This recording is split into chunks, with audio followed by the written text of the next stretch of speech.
This is one of the more fascinating sites from ancient America that I've read about, and all this learning pretty much has come in the last 24 hours, and I was pretty fascinated, pretty horrified. We're going to go down to Detroit, Michigan, look at some truly lost history here. We are going down to one of the most important sites of ancient America, not a trace left of it today. Here we are down on Google Earth, just off Jefferson Avenue up here, and in this exact area, a couple thousand years ago, there was a great earthen pyramid here, and it stretched over into this parking lot over here. Today, nothing remains, and this pyramid came out into this area. It was over 2 football fields long, but this is the site in the Delray neighborhood in Detroit where a massive earthen pyramid once stood, and it wasn't alone. And this is one area that is built right over the remains, more than likely, of many skeletons from this lost race, this mound builders group, or whatever you want to call it. I believe today still remains are right under the earth here. Now here is that area from overhead where this earthen pyramid once stood. It was right in the middle of the screen here, just off of Jefferson Avenue, and this is the Rouge River here. Now I will leave a few links below, but here is the map, and these were called the Spring Well Mound Group, and there was mounds spread up quite a ways up the river here, but here is that main mound, the area I showed you on Google Earth. But what I'm learning about ancient America, it wasn't white settlers who settled a lot of these towns in ancient America. There was an initial great earthen mound from the mound builders, and that was the initial structure in a lot of these towns. I've talked about St. Louis, Pittsburgh, here's Detroit, Michigan. Now here's an article written a few years ago, and I will leave the link below. It says, what is the oldest human man-made structure in Detroit? Many people would say it's the Charles Trowbridge residence or possibly the James Smith log house. But couldn't you say it's the burial mound located on the grounds of the Detroit historic Fort Wayne? Human remains more than 1,000 years old were removed from the mound in the 1940s. But this earthwork of sand and topsoil may not fully be what it appears. And here is a look at the only remaining mound. This is called the Fort Wayne Mound near the old Fort Wayne site. But this is actually 2 mounds that were bulldozed together, and it's the only trace of this ancient history left in this area today. It says the monument of Fort Wayne was not alone. Before the 19th century, it was only one of several burial mounds built on a large sand hill that used to lie just north of the confluence of the Detroit and the Rouge rivers. The hill was about 300 yards wide, nearly 3/4 of a mile long, and rose 20 feet above the shore. The French called this area Belle Fontaine because of the abundant freshwater springs that gushed from the side of the hill. The British called it Spring Wells. The name was retained by the Americans when the area was incorporated as the Spring Wells Township in 1818.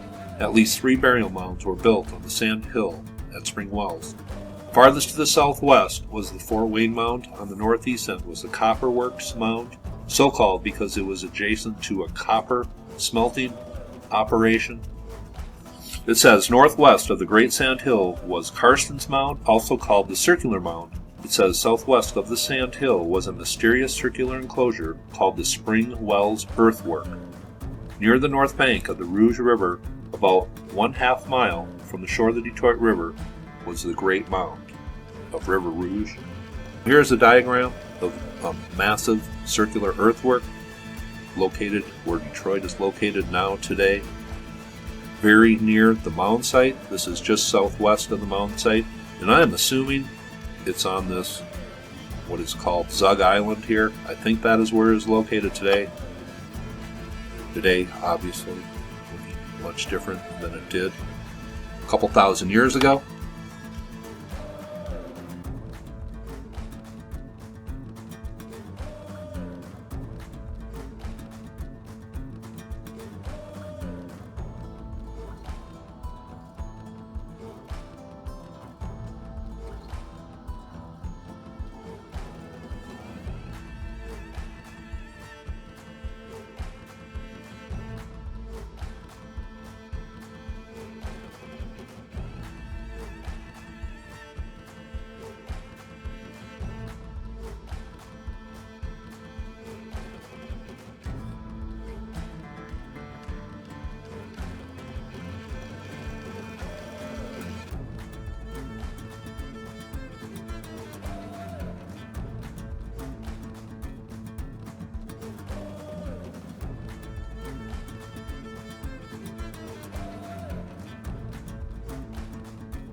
Pewabi pottery is a mixture of two styles of pottery. Europeans and the indigenous Ottawa and Ojibwe people who are already in Detroit. The mixture of those two styles is Pewabi pottery. Stand next to Jamal. Now, what is this picture? Native Americans here, indigenous people. The white folks. This white woman and her two kids. That's Lady Marie Calice de Cadillac. Her arrival less than a year after her husband founded Fort Pontchartrain du Detroit. So she comes months after him and lives inside the fort. Marie Therese de Cadillac. Remember, as I said, they were trading with the French, and they were coming to bring some furs, and one of the Frenchmen's dogs attacked one of the Ottawa, or Ojibwe, one of the Ojibwe. Attacked one of the warriors who were coming in to trade. One of the Frenchmen, their dog bit him, and he kicked the dog. I mean, that's what he's gonna do. The dog like gonna kick the dog, and the French soldier killed the Ojibwe warrior for kicking the dog. Of course, that started a war between the Ojibwe and the French. They killed dozens of Ojibwe because of this. That was the French and Indian? No, this is just there were numerous breakouts that we don't call wars today. That's really what they were between the, so, because in a trade relationship, it's always, the Europeans were always trying to get over. So sometimes the Native Americans would get mad. You may have heard of Pontiac's Rebellion. That was one of those time periods when the indigenous people like we going all in, and they killed a whole bunch of Europeans, but they lost. Pontiac was not able to defeat the British. In that case, the British, he wasn't able to defeat them, but he killed a bunch of them. But not enough. Not enough. Wow. And of course, he ended up being killed himself by a fox tribesman. They got him drunk and killed him outside a saloon. February this year.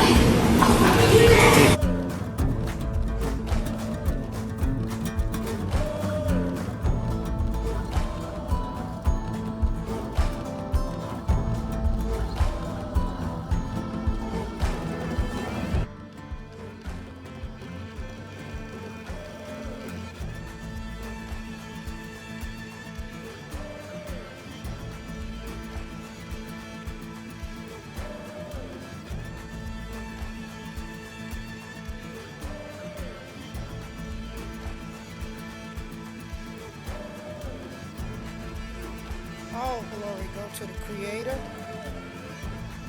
It's an honor to be here today. But I love the theme, American healing.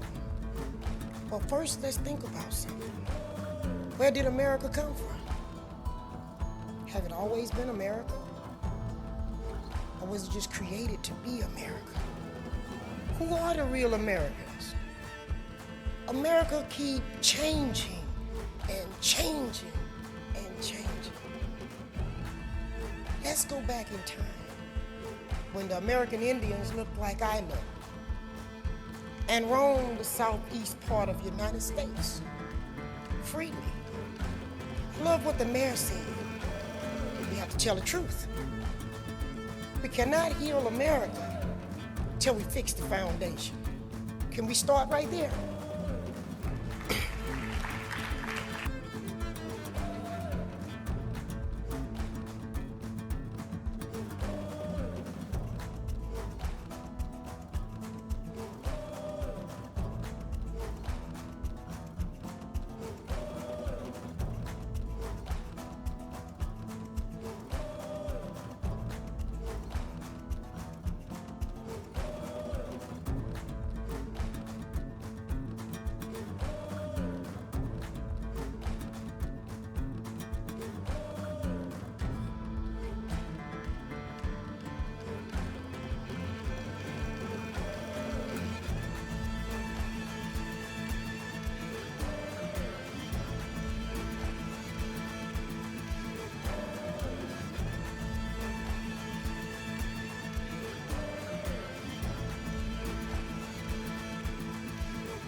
tried to bury me, but they didn't know I was a seed. You can't bury a seed. A seed will always grow back stronger, grow back bigger. I dig in. I am determined to grow through the storms, through the mud. You can throw dirt at me. I won't stop. You can't bury me. I will always come back stronger. No matter what happens, I will rise. No matter the conditions, I rise. No matter the circumstances, I rise. They doubt me, I rise. They reject me, I rise. No matter what happens, I rise. No matter the conditions, I rise. No matter the circumstances, I rise. They doubt me, I rise. They reject me, I rise. No matter what happens, I will rise.